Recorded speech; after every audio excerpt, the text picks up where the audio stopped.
Hello friends, welcome back to another video. मैं हूं पवन कुमार और आज हम बात करने वाले हैं 10वीं क्लास के नेक्स्ट चैप्टर के बारे में।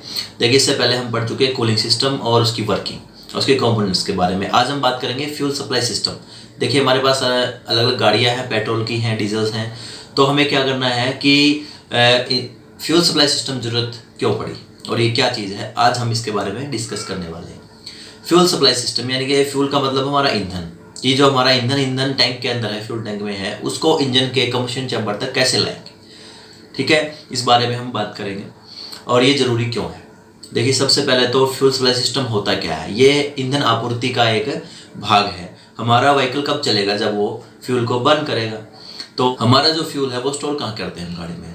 हम फ्यूल फिल करवाते हैं कहाँ होता है, फ्यूल टैंक के अंदर। अगर बाइक की बात करें तो बाइक के फ्रंट हिस्से में हमारे पास टैंक रहता है। अगर गाड़ी की बात करें तो पीछे की तरफ हमारा फ्यूल टैंक रहता है। अगर हम देखिए यहाँ बात करेंगे बाइक की भी और कार की भी, दोनों तरह के फ्यूल सप्लाई सिस्टम के बारे में हम बात करेंगे। लेकिन अभी मेनली जो कंपोनेंट्स के हम जिक्र करेंगे वो बात करेंगे कार के बारे में।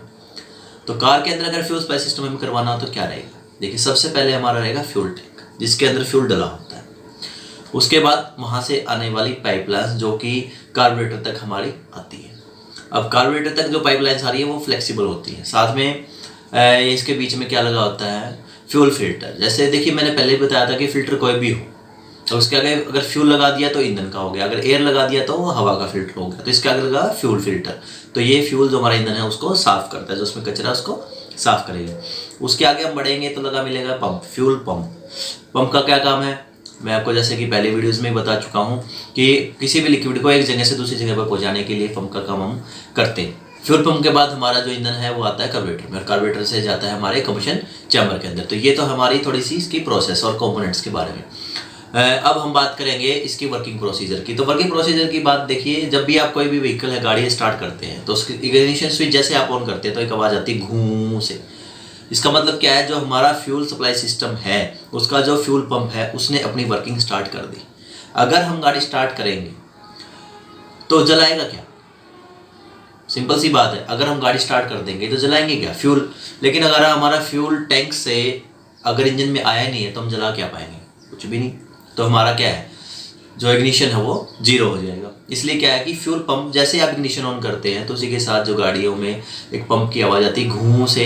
इसका मतलब क्या है कि आपका जो फ्यूल सप्लाई सिस्टम है वो ऑन हो गया। तो वर्किंग में क्या रहेगा, जो हमारा पंप है वो इलेक्ट्रिकल ऑपरेटेड होता है तो वो स्टार्ट हो जाता है। जैसे इग्निशन ऑन करते हैं उसके साथ तो वो क्या है, प्रेशर से फ्यूल टैंक से फ्यूल को फ्यूल लाइन के जरिए खींच लेता है। जब वो प्रेशर से खींच रहा होता है तो हमारा जो फ्यूल फिल्टर है वो हमारे फ्यूल को साफ कर देता है और फ्यूल पंप जो है वो उसको कार्बोरेटर तक पहुंचा देता है। This is the working of fuel supply system in every vehicle. सबसे पहला है ग्रेविटी सिस्टम। ग्रेविटी सिस्टम में क्या है, जैसे ग्रेविटी आपको पता है, गुरुत्वाकर्षण बल। तो ग्रेविटी सिस्टम में क्या होता है, गुरुत्वाकर्षण बल से हम क्या है फ्यूल सप्लाई सिस्टम करते हैं। जैसे आपने बाइक्स में देखा है, नीचे हमारा इंजन होता है और हमारा जो फ्यूल का टैंक है वो ऊपर रहता है। देखिए, पानी की टंकी अगर ऊपर रखी है और वहाँ से पानी अगर बहेगा तो सीधा नीचे आएगा। उसी तरह जब फ्यूल टैंक होता है उसके अंदर हमारा फ्यूल रहता है, वो ऊपरी अवस्था में रखा जाता है, नीचे हमारा इंजन होता है। तो हमारा जो ऑयल है बिना किसी पंप के सीधा जो है कार्बोरेटर में आना स्टार्ट हो जाता है। तो ये ग्रेविटी सिस्टम। सेकंड नंबर का जो फ्यूल सप्लाई सिस्टम है वो है प्रेशर सिस्टम। प्रेशर यानी कि दबाव के कारण, दबाव से क्या करेंगे, जो इसका फ्यूल टैंक रहता है वो क्या रहता है, सील्ड रहता है पूरी तरह से। उसके अंदर वेंटिलेशन की कोई जगह नहीं होती।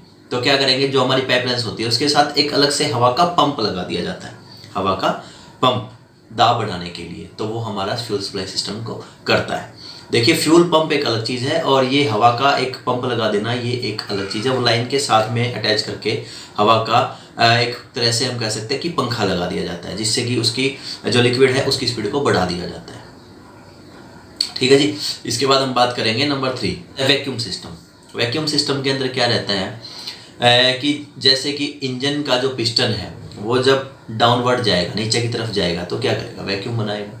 जैसे वो वैक्यूम बनाएगा तो हमारा ऑयल जो है अंदर आ जाएगा। जैसे ही हमारा पिस्टन नीचे जाएगा, वैक्यूम क्रिएट करेगा तो हमारा जो फ्यूल है, ईंधन है, वो इंजन के अंदर आ जाएगा। इसके बाद हम बात करेंगे पंप सिस्टम। पंप प्रणाली क्या है, पंप क्या है इसके अंदर लगाया जाता है फ्यूल पंप। जैसे कि हमने बात किया कि फ्यूल पंप जो है पहले मैकेनिकल होते थे, जो इंजन की कैम से चलते थे। अब जो फ्यूल पंप हमारे पास हैं वो है इलेक्ट्रिकल ऑपरेटेड, यानी कि सिर्फ बैटरी से चलते हैं, बिजली से चलते हैं। तो हमारा जो फ्यूल पंप है कि इस सिस्टम में हम क्या कर सकते हैं, हमारा जो फ्यूल टैंक है वो व्हीकल में कहीं भी एडजस्ट कर सकते हैं प्लेस के अकॉर्डिंग, लेकिन हमारा जो फ्यूल है पंप है वो उसको वहाँ से डिलीवर कर देगा इंजन तक हर परिस्थिति के अंदर, उसमें कोई भी प्रॉब्लम नहीं आएगी। यानी कि हमें ऊपरी अवस्था में या नीचे अवस्था में रखने की इसको जरूरत नहीं है, हम कहीं भी इसको प्लेस के अकॉर्डिंग रख सकते हैं जहाँ भी हमें सुविधा लगे। जो हमारा फ्यूल पंप है वो इसको डिलीवर कर देगा इंजन तक। इसके बाद हम बात करेंगे लास्ट टाइप क्या है, इंजेक्शन सिस्टम। देखिए आजकल की जितनी भी कार्स आ रही है, पेट्रोल हैं या डीजल हैं, उन सब में कार्बोरेटर की जगह MPFI लगा दिया गया है, मल्टी पॉइंट फ्यूल इंजेक्टर्स, ठीक है, जो कि अपने आप में ही एक पंप है। फ्यूल इंजेक्टर जो है वो पंप का और इंजेक्शन सिस्टम का क्या है, एक कम्बिनेशन रहता है। अगर इसमें क्या रहता है कि हर एक सिलेंडर के लिए अलग अलग से क्या है इंजेक्टर सिस्टम रहता है, और उनका प्रेशर से अपने आप जो है फ्यूल डिलीवर वो फ्यूल टैंक से करते रहते हैं। आजकल की MPFI आपने देखा है, उसमें भी ये सिस्टम रहता है। सभी गाड़ी MPFI है, उन सब के अंदर जो सिस्टम है वो इंजेक्टर सिस्टम यही रहता है। तो ये जो टॉपिक था ये हमारा फ्यूल सप्लाई सिस्टम के बारे में रहा। और इसके बारे में हम बात बता दें कि जैसे कुछ गाड़ियाँ कार्बोरेटर रिप्लेस करने का कारण क्या हुआ, जैसे पहले मारुति 800 आती थी, उसके अंदर क्या था कि कार्बोरेटर रहता था, लेकिन कई बार क्या था कि फ्यूल सप्लाई सिस्टम में वो फ्लोटिंग कार्बोरेटर रहता है।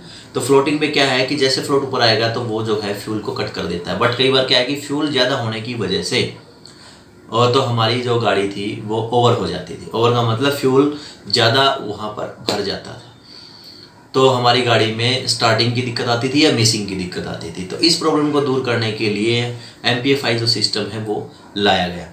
तो ये है multi point fuel injection system, जो कि हर पेट्रोल व्हीकल्स के अंदर आज के समय आपको देखने को मिल जाएगा। इसी के साथ जो हमारा आज का चैप्टर है वो कंप्लीट होता है फ्यूल सप्लाई सिस्टम। और अगर आपको कोई भी डाउट है तो आप कमेंट बॉक्स में जाकर डाउट ले सकते हैं। अगर आप चैनल पे नए हैं और हमारे चैनल को सब्सक्राइब नहीं किया है तो चैनल को सब्सक्राइब कर लें, लाइक करें एंड शेयर करें। इसके बाद थैंक यू।